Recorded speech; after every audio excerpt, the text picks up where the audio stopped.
गर्मियों में air condition किसी नेमत से कम नहीं है।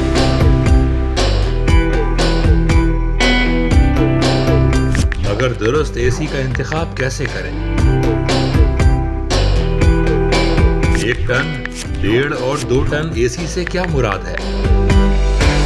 कौन सा एसी किस साइज के कमरे के मुनासिब होता है? तफसीलात जानने के लिए देखिए ये रिपोर्ट।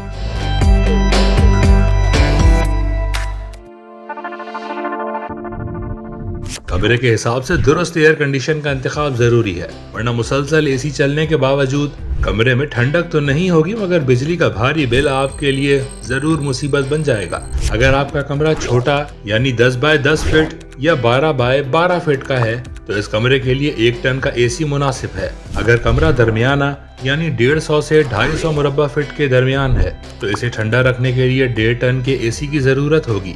और अगर कमरा बड़ा है या फिर लॉन्च जो 250 फीट से ज्यादा हो, उसके लिए 2 टन या उससे ज्यादा का एसी बेहतरीन कारकर्दगी दे सकता है। एसी की टनेज का दुरुस्त इंतखाब न सिर्फ मौसर ठंडक फराहम करता है बल्कि बिजली के बिल में कमी और मशीन की लंबी उम्र के लिए भी जरूरी है। लेकिन ये टन से क्या मुराद है? एसी का वजन है या कुछ और?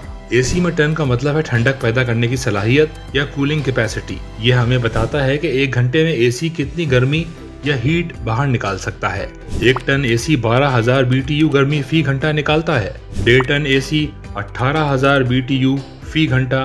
2 टन एसी 24,000 BTU फी घंटा। यहाँ BTU का मतलब है ब्रिटिश थर्मल यूनिट। आप इसे गर्मी नापने का आला समझ लें। ये पैमाइश एक पुराने तस्वुर से जुड़ी है कि 1 टन बर्फ को पिघलाने के लिए 24 घंटों में जितनी तवानाई दरकार होती है, इसी से 1 टन की बुनियाद रखी गई है। अमूमन मरतूब इलाकों जैसे कराची या लाहौर में थोड़ा सा ज्यादा टनेज लेना बेहतर होता है। कम इस्तेमाल वाले कमरों जैसे गेस्ट रूम में कम टन वाला एसी भी काफी होता है। सही टन वाला एसी न सिर्फ आरामदेह ठंडक फराहम करता है बल्कि बिजली की बचत भी यकीनी बनाता है। लिहाजा होशियारी इसी में है कि हम मालूमात के साथ फैसला करें और गर्मी के मौसम को खुशगवार बनाएं।